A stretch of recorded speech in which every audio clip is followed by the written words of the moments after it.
Esa es la miseria a la que nos han arrastrado los que creen que todo tiene que salir del Estado, los que tiene que haber control sobre todo. Los que aplicaron esto fueron Venezuela y Cuba. Bueno, si queremos vivir en la miseria, sigamos la receta del gobierno y de Castillo y vamos a ir. Es un gobierno desorientado, que aún si funcionara esta medida no aplacaría nada ni calmaría nada. Sí, ¿Quién gobierna, Fernando? Gobierna, qué sé yo, la Armada Brancaleone gobierna, ¿no? Gobierna la Armada Brancaleone. Sí. ¿Quieren saber qué es lo que creemos que hay? Ayer hubo un comunicado de Juntos por el Cambio. Sí, lo leí, por eso dijo una cosa muy simple. Pero van al diálogo. Acá el problema es, el diálogo es muy sencillo, no hay mucho que hablar. Tiene que bajar el gasto fiscal. Tienen que bajar el gasto fiscal. Sí. Dejar de emitir y terminar con estas políticas absurdas de financiar a la patria subsidiada con el laburo de los laburantes y del país productivo. Si quieren hacer eso, el gobierno lo puede hacer y no necesita para hacerlo a la oposición. Y si necesitan alguna ley en este sentido, de bajar los impuestos, bajar el gasto, lo van a tener. Ahora, si el gobierno quiere seguir para dónde van, qué es lo que quiere seguir, qué es lo que muestra querer seguir, nosotros no estamos de acuerdo y no vamos a estar ahí. No es un problema de un gesto patriótico, es un problema de que tenemos una visión completamente distinta de lo que hay que hacer con el país y las consecuencias de este gobierno y de esta forma de gobernar se ven. Nosotros no podemos evitarla. Fue la ciudadanía argentina la que votó 48% por este gobierno y este gobierno es el que tiene que gobernar. Yo creo que tu pregunta iba ahí. Sí, y ahí ya voy al móvil. Sé que me está llamando el móvil. En la provincia pasa lo mismo. Sí. Y este es el plato que te serviste hoy, para que la gente no crea que la olla, fíjese, estuvo comiendo, está la cuchara, ahí está el hueso, es lo que estaba comiendo Alejandro hace un ratito nada más, que ahí te va a escuchar Esteban para que vos puedas dialogar con él. Iglesia, mientras tanto, poné el auricular así. Ahí va a hablar Alejandro con vos. Decí, Fernando, dale. No, lo que yo digo es que hay que hacer un análisis de esto. La Argentina produce en alimentos, el sector agropecuario y Arcor, que mencionaba recién Chipi, producimos alimentos para 5 veces nuestra población y podríamos producir mucho más. De esos 5 veces que producimos, el sector agropecuario, 2/3 va a parar al Estado. 2/3 de la renta agropecuaria va a parar al Estado. Un productor de soja hoy va al mercado a vender su producción, la vende a $140. ¿Sabe cuánto está en el mundo? A más de 500. ¿La culpa la tiene el productor agropecuario? ¿La culpa la tiene Arcor, que es una empresa dinámica que invirtió en tecnología, que exporta? ¿O la culpa la tiene la locura de quienes creen, acá el gobierno, y es la visión coincidente con Castillo, que es la visión de Venezuela, los que creen que se puede avanzar en un país donde el Estado se lleva toda la riqueza, mantiene a la patria subsidiada, seguimos aumentando los planes, seguimos aumentando los gastos, seguimos aumentando la corrupción? Lo que le falta a ese señor en la heladera no es lo que se lleva el sector agropecuario, que en cualquier país normal, y no estoy hablando de Escandinavia, estoy hablando de Brasil, de Uruguay, digo, daría para todos. El problema es qué se hace con esos impuestos, cómo se administran y a qué bolsillos van a parar. ¿Cómo le explico a este hombre que ahora voy a hablar que ¿sabes quién lo caga a este tipo? Los subsidios lo cagan a este tipo, no me lo va a entender o yo no se lo voy a poder explicar. Pero ahí te lo cagan. Dale, Chico, que te mencionaban. No. Decí lo que quiere, volver al móvil, dale, vamos. A ver, los señores que está defendiendo Iglesias son los que están presionando por una devaluación. Y la presión por una devaluación va a significar que quien está mal todavía esté peor. Porque es evidente que la devaluación se descarga sobre los salarios y las jubilaciones.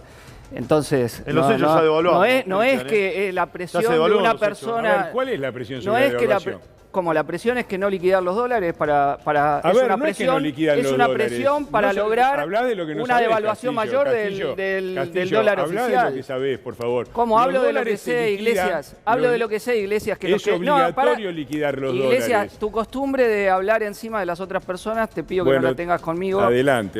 Estoy hablando. Entonces, terminá y después te contesto. Es evidente que hay una corrida devaluatoria.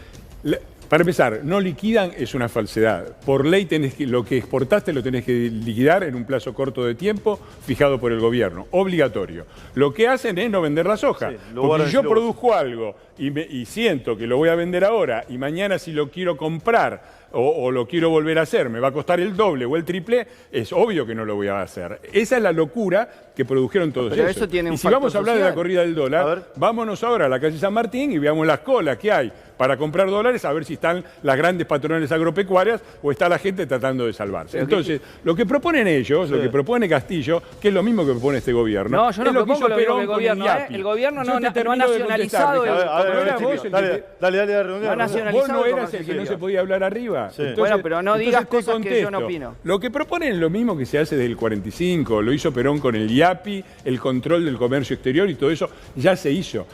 Si la Argentina hubiera crecido en 1945 hasta ahora al ritmo de Brasil, nosotros, la Argentina sería hoy el tercer país más rico del mundo. Esa es la miseria a la que nos han arrastrado los que creen que todo tiene que salir del Estado, los que tiene que haber control sobre todo. Los que aplicaron esto fueron Venezuela y Cuba. Bueno, si queremos vivir en la miseria, sigamos la receta del gobierno y de Castillo y vamos a ir ahí. Lo que dice Iglesias no es así. Estamos así en la miseria que estamos, al revés, porque los ricos en este país hacen lo que se le cantan. Se llevaron 400.000 millones de dólares a paraísos fiscales. Entre las cerealeras son las que tienen un oligopolio privado del comercio exterior que hacen lo que quieren. Se evaden el pago de las retenciones, mandando en forma de contrabando a Bolivia y a Paraguay las exportaciones. Entonces, que me vengas a decir vos que el problema son las regulaciones y no que los ricos de este país tienen las manos libres. Los empresarios argentinos, tenés razón, los empresarios argentinos huyen a Bolivia y a Paraguay. Para llenarse los bolsillos. Con las ideas que para ustedes llenarse y el los gobierno bolsillos, tienen. para llenarse los bolsillos en contra de los trabajadores. Como todos los porque la riqueza social. Y así estamos en el mundo, así estamos en el mundo, por la oligarquía de monopolio que lo controla. Así estamos en esta situación, en un mundo donde el trabajo está precarizado y vos lo querés precarizar todavía más. Dale. El trabajo está precarizado. Sí. Porque las leyes laborales argentinas son antiguas. El 50% de la Argentina trabaja en negro. Porque cada vez que queremos hacer una reforma laboral y adaptarla al siglo XXI, salen ustedes y el peronismo a decir que somos neoliberales, que no sé qué.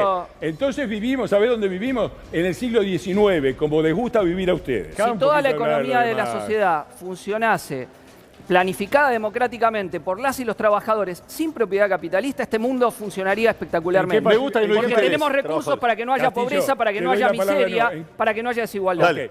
¿En qué país aplicaron eso y cómo funcionó? Mira, algunos países salieron de la miseria gracias a que se aplicó eso. Por ejemplo, China no sería China sin la revolución socialista. Y bueno, Rusia no sería Rusia sin la revolución socialista. Está bien, el programa de humor, ¿a qué hora es? China, ¿Cómo el programa de humor? Castillo, ¿Cómo el programa de humor? Castillo, ¿Cómo el programa China, de humor? El programa de humor es el tuyo que querés capitalismo que nos sigue hundiendo lo que estás hablando. China era un país pobre, miserable. Cuando se abrió y aplicó el capitalismo y se abrió al mundo y empezó a exportar, que es todo lo contrario de lo que ustedes quieren hacer, ahí tuvieron la mayor crecimiento de la historia del mundo, cuando salieron del esquema que vos proponés hacia el esquema que yo propongo. Y qué fácil que es ser trotskista y revolucionario en Argentina, porque vos le das una empresa y dices, no, yo empresario no. ¿En qué país funcionó esto? Yo no sé dónde funcionó, pero así somos todos revolucionarios. ¿Cómo? Y yo quiero la verdad es sencilla. Los países que han logrado combatir la pobreza la han combatido siempre usando dos sistemas. Un sistema político basado en la democracia. Y cuando digo democracia liberal con respeto de las libertades. Sí, la déjame terminar. Y democracia republicana, con respeto de las instituciones, la división de poderes. Eso en lo político. Y en lo económico han utilizado un sistema básico que es el capitalismo. Y cuando digo capitalismo, no digo el mamarracho que hay en la Argentina, donde las empresas que subsisten son las que están atadas al Estado, con subsidios y con prebenda. Un capitalismo como el que aplicaron, por lo menos en el sector económico, los chinos. Un capitalismo competitivo de empresas que invierten en tecnología, que se abren al mundo y que pueden exportar con respeto y con impuestos. Por supuesto que tienen que pagar impuestos, pero los impuestos no pueden ser 2/3, porque si no los asfixiás. Cualquier país que veamos mínimamente exitoso ha aplicado eso. Y el fracaso de la Argentina y de las recetas que propone el gobierno y que quiere profundizar Castillo se ve muy claro cuando dicen que los empresarios argentinos para poder exportar tienen que irse a Bolivia y Paraguay. ¿Y cuán responsables son ustedes de este hambre que hay ahora? Mira, yo te lo voy a decir así con absoluta claridad. Sí. Nosotros recibimos un avión que se venía a pique en el 2015, que tenía números. Cualquiera que sepa un poco de macroeconomía sabe lo que significa en la Argentina tener 7% de déficit fiscal, 5% de déficit primario, 4.000 millones de dólares de déficit comercial, déficit energético, tarifas que cubrían el 15, el 20% de la energía y un atraso cambiario como el de la convertibilidad. Eso fue lo que nos dejaron con un poder político muy bajo, sin mayoría en ninguna Cámara, 5 gobernadores de 24 y toda la oposición, incluido el peronismo y el trotskismo, Club del Helicóptero, 14 toneladas de piedra. Nosotros lo que hicimos, eso era un avión que se venía a pique. ¿No lo chocaron el avión? No, por supuesto que no. Mirá, chocar el avión es... Sí. El Rodrigazo, la ministra le gusta a Helba, que se acuerde de Celestino Rodríguez. Es el ministro que antecedió a Celestino Rodríguez. El peronismo triplicó la pobreza en un año y Duhalde duplicó la indigencia, los argentinos tenían para comer. Nosotros admitimos que desde el punto de vista social no anduvieron bien las cosas. ¿Cuánto subió la pobreza? 5% en 4 años, en los cuales corregimos todo. ¿No le entregaron 30 y dejaron 40? Iglesias? Ellos nos dejaron... ¿Dejaron 30 y dejaron 40? De 30 a 35 dejamos. De 30,4, si no me acuerdo mal, pobres, a 35,5 de pobres, 5% de pobreza.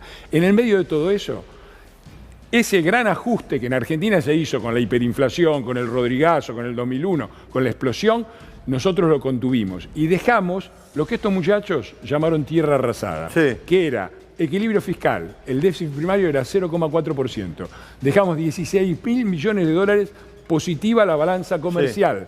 Dejamos tarifas que cubrían el 80% del costo de la luz y dejamos un dólar que era competitivo. 44.000 millones de deuda con el Fondo Monetario Internacional. No, te equivocas. Sí.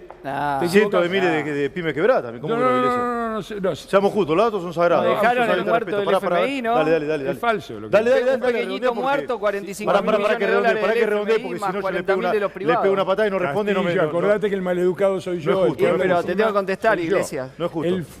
En el momento en que es muy fácil, cualquiera puede ir, pone deuda pública bruta, BNA, datos oficiales del gobierno, se fija en qué momento entraron los 44.000 millones de dólares del FMI, ¿sí? ¿Cuál era la deuda? Cuando entró ese crédito que nosotros tomamos, y cuál era la deuda pública argentina cuando nosotros nos fuimos. ¿Sabés cuánto aumentó? ¿Cuánto? Nada, bajó 3.000 millones de dólares. ¿Por qué? Porque esos 44.000 millones de dólares del FMI que entraron se utilizaron para pagar deuda que ya había contraído el gobierno anterior y que estaba al 8%. Nosotros la tomamos al 4% con el FMI, en el cual vos, ¿sabés cuánto gastó el gobierno? ¿Cuánto? En pagarle al FMI la deuda que se tomó, 0, no pagaron nada. Entonces no mientan más que es porque la deuda del FMI, porque se usó para pagar la deuda que nos dejaron y porque no pagaron un peso. Entonces nosotros, te repito, corregimos, hicimos una corrección que en la Argentina tradicional, ahora vamos a ver una corrección de ese tipo, a ver cómo son las verdaderas correcciones macroeconómicas de la Argentina. Nosotros lo hicimos. Verá que lo tengo que liberar, Iglesias. Todos le quieren decir, todos lo tengo que liberar. Lo nuestro, nosotros agarramos. Nosotros agarramos un avión que se venía a pique y lo aterrizamos, fue un aterrizaje forzoso. ¿Fue lindo? No, no fue lindo. Nos golpeamos. La gente se golpeó y nos puteó. Bueno, ahora probablemente, si esto sigue así, no va a venir un aterrizaje forzoso controlado por un gobierno responsable. Lo que va a venir es la caída a pique. Y ahí vamos a poder establecer con un poquito más de racionalidad qué es lo que pasa cuando se aplican durante 20 años las recetas populistas del kirchnerismo y del trotskismo. Me gusta que hayas venido, sé que tenés que ir.